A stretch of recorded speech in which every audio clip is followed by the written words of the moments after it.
এবং আনারের মেয়ে বলেছে এটা সব জায়গায় ছড়িয়ে দিতে, আলোড়ন সৃষ্টি করতে। আপনাদের কাছে আমার অনুরোধ, আপনারা আমার বড় ভাই, আপনারা সারা বাংলাদেশ ও সারা ওয়ার্ল্ডের সব জায়গায় আপনারা আলোড়ন সৃষ্টি করে দেন। আপা মুখ খুললেন সেই শিলাস্তি রহমান কালবেলাতে। আর বাংলাদেশ প্রতিদিনে আসসালামু আলাইকুম ভিউয়ার্স, দেশ ও দেশের বাহির থেকে যারা আমার ভিডিওটি প্লে করেছেন জানাচ্ছি আন্তরিক শুভেচ্ছা ও অভিনন্দন। আশা করি সবাই ভালো আছেন, সুস্থ আছেন, আলহামদুলিল্লাহ। তো ভিউয়ার্স, ঝিনাইদহ 4 আসনের এমপি আনারকে ভারতের একটি হোটেলে নৃশংসভাবে হত্যা করা হয় এবং 3 জন আসামিকে এখন পর্যন্ত পুলিশ গ্রেপ্তার করতে পেরেছে। তবে তার হত্যার সেই মর্মান্তিক পরিস্থিতি এতটাই নৃশংস ছিল যে তার দেহ এখন পর্যন্ত খণ্ড বিখণ্ড হয়ে কোথায় কোন কোন অবস্থায় আছে এখন পর্যন্ত যা খুঁজে পাওয়া যায়নি। তবে ডিবির কাছ থেকে যে বর্ণনা শুনে যা শুনলে আপনার চোখ কপালে উঠবে যে একজন মানুষকে এত কঠিনভাবে কেন হত্যা করা হলো, কি অপরাধ ছিল তার, বিস্তারিত জানবো আজকের এই রিপোর্টে। সো ভিডিওতে যাওয়ার আগে ছোট্ট রিকোয়েস্ট করবো, যারা এখনো চ্যানেলটি সাবস্ক্রাইব করেননি, নিয়মিত দেশের সকল আপডেট সবার আগে জানতে অবশ্যই চ্যানেলটি সাবস্ক্রাইব করে পাশে রাখবেন। দর্শক আসুন স্ক্রিনে। জায়গায় ছড়িয়ে ছিটিয়ে পড়ে আছে, খুঁজে পাওয়া যাচ্ছে না। এবং আনারের মেয়ে বলেছে এটা সব জায়গায় ছড়িয়ে দিতে, আলোড়ন সৃষ্টি করতে। আপনাদের কাছে আমার অনুরোধ, আপনারা আমার বড় ভাই, আপনারা সারা বাংলাদেশ ও সারা ওয়ার্ল্ডের সব জায়গায় আপনারা আলোড়ন সৃষ্টি করে দেন। আপা আমরা অলরেডি এই আনন্দে আলোড়িত, আমাদের ভেতরে বিশাল বিশাল আনন্দ কাজ করছে, আলোয় উদ্ভাসিত আমরা আজকে। এর কারণ হচ্ছে আপনাদের 2016 সালে একটু ফ্ল্যাশব্যাক করতে হবে। অল্প অল্প মনে আছে কথাটা, যে ছেলেটার নাম সম্ভবত সোহান, একজন শিবিরের কর্মী ছিল। তার মার কথাটুকু আমার এখনো মাঝে মধ্যে মনে হয়। তার মা বলেছিল যে আমার বাবুটারে মারিয়েই যেহেতু ফেলবা, তো চোখটা উপড়ায় দিলে কেন। কান্না করতে করতে এই কথাগুলো বলেছিল। তো আমি ওই এটা খুঁজছিলাম, কিছু খুঁজে পাচ্ছি না সেই বক্তব্যটা। যাই হোক, সেটার বদলা আজকে যেই আনোয়ারুল আজিম আনার হত্যাকাণ্ডের শিকার হয়েছে, তার ব্যাপারে তো কষ্ট পাওয়ার কিছু নাই, আমরা কষ্ট পাবো না। আপনি আমার যদি এখন মনে করেন যে ভাই আপনি একটা মানুষ মারা গিয়েছে, মারা গেলেই যদি কারোরে নিয়ে কিছু বলা না যায়, তাহলে ফেরাউনরে নিয়ে আল্লাহ নিজে কথা বলতেন না। কোরআনের মতো জায়গায় ফেরাউনকে নিয়ে কথা আছে। সো তাদেরকে নিয়ে কথা বলা যাবে না এরকম না। তাদের এই করুণ পরিণতিতে পৈশাচিক আনন্দ বোধ করতে হবে। আমি যেদিন মারা যাব, আমার যেদিন কোনো ক্ষতি হবে, আমারে নিয়ে কিছু মানুষের আনন্দ পাইতে হবে। তাইলে আমি বুঝবো যে ইয়েস, আমি এক পক্ষের থেকে আলাদা। সেই পক্ষটা কারা, সেটা ভালো না খারাপ, সেটা জাজ করবে আল্লাহ। কিন্তু আমি চাই আমার মৃত্যুর দিনও কিছু মানুষ উল্লাস করবে, মিষ্টি বিতরণ করবে, ফেসবুকে হাহা রিয়েক্ট দিবে, আমি চাই সেটা। আজকে যারা আওয়ামী লীগ করে তাদের কাছ থেকে করুণা, দোয়া, ভালোবাসা এইসব আমি চাই না। এটা যদি আমার কপালে ভাগ্যে যদি আসে, তাইলে বুঝতে হবে যে আমার আখেরাতে সমস্যা আছে।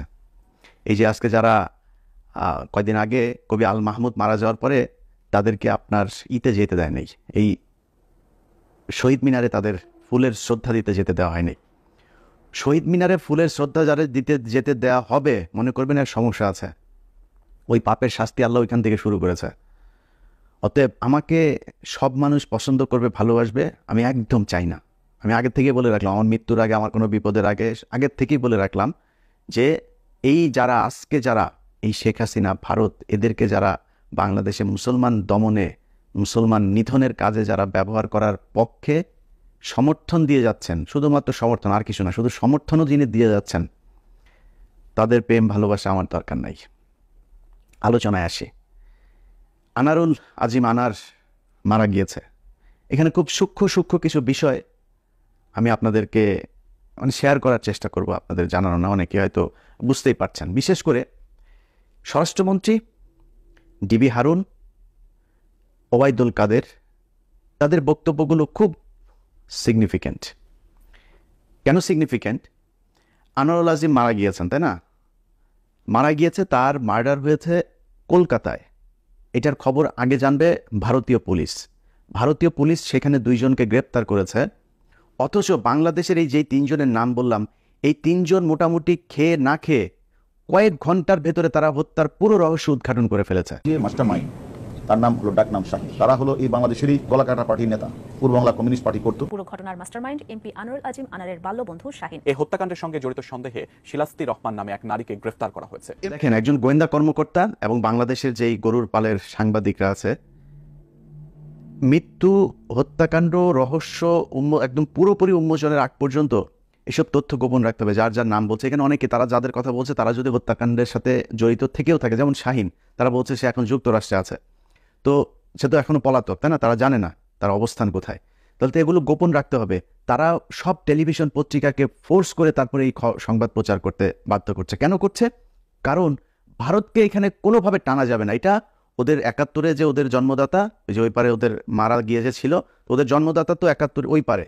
এখন ওদের ওই বাবাদেরকে বাঁচাইতে হবে, যে কারণে আগে ভাগে ভারত এটার সাথে জড়িত নাই, এটা ইস্টাবলিশ করতে হবে। ভারতের কেউ এখানে জড়িত হন নাই। যারা হত্যা করেছেন এখন পর্যন্ত আমাদের কাছে যা ইনফরমেশন, আমাদের দেশের মানুষই এর সঙ্গে জড়িত। আচ্ছা, স্বরাষ্ট্রমন্ত্রীর বাংলাদেশের মানে ভারতের কেউ নাই, বাংলাদেশের সবাই বাংলাদেশ মানে, এবং সেখানে সে এক জায়গায় বলছে যে আমাদের ভারতের পুলিশ।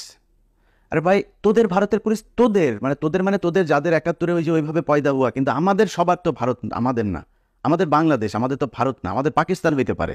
কারণ আমাদের পাকিস্তান, আমরা পাকিস্তানের মুসলমান, আমরা ভাই ভাই, পাকিস্তান আমরা একসাথে ছিলাম, ভবিষ্যতে একসাথে হইতে চাই, আবারও হওয়া ভালো, হওয়া উচিত। এই যে আজকে যে অবস্থা, এই অবস্থা হইতো না পাকিস্তান আর বাংলাদেশ একসাথে থাকলে।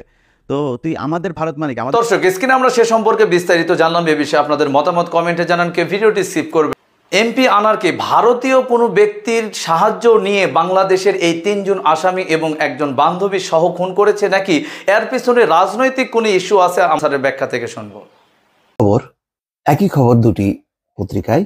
শিরোনাম হচ্ছে মুখ খুললেন সেই শিলাস্তি রহমান কালবেলাতে, আর বাংলাদেশ প্রতিদিনে কাঠগড়ায় অঝরে কাঁদলেন শিলাস্তি, বললেন তিনি কিছুই জানেন না। তো যেটি সংক্ষেপে এসছে যে এমপি আনার হত্যা মামলায় 8 দিনের রিমান্ড। 3 আসামির 8 দিনের রিমান্ড মঞ্জুর হয়েছে আদালত। রিমান্ড প্রাপ্তরা হচ্ছেন সৈয়দ আমানুল্লাহ ওরফে শিমুল ভুইয়া, যাকে প্রধান নেতৃত্বদানকারী কিলিং মিশনের হিসেবে আখ্যায়িত করা হয়েছে, ফয়সাল আলী সাজি ওরফে তানভীর ভুইয়া ও শিলাস্তি রহমান।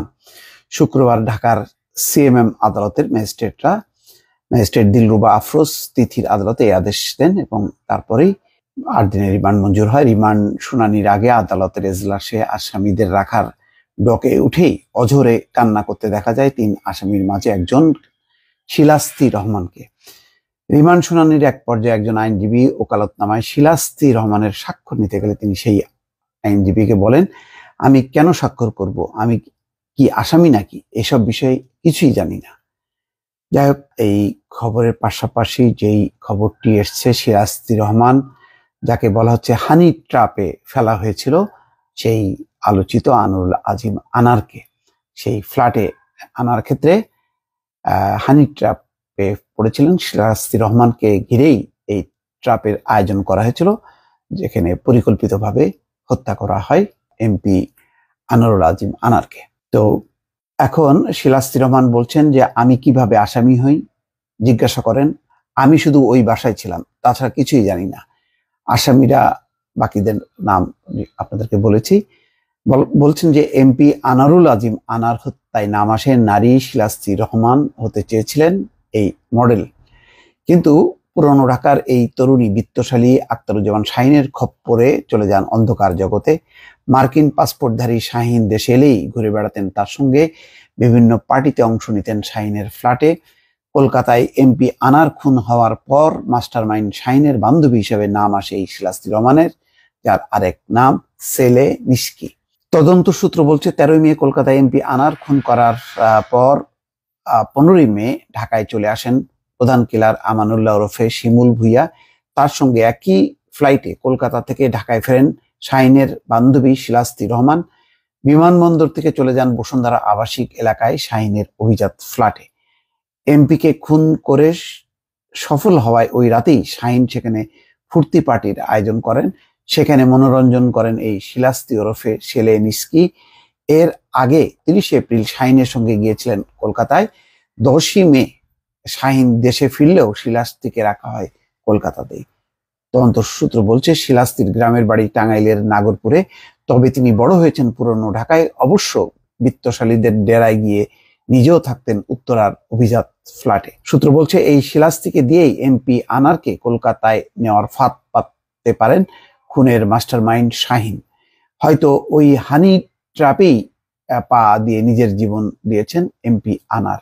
এদিকে এমপি আনার কলকাতার সঞ্জীবা গার্ডেনের যে ফ্ল্যাটে গিয়েছিলেন তার একটি সিসিটিভি ফুটেজ কালবেলার হাতে এসছে।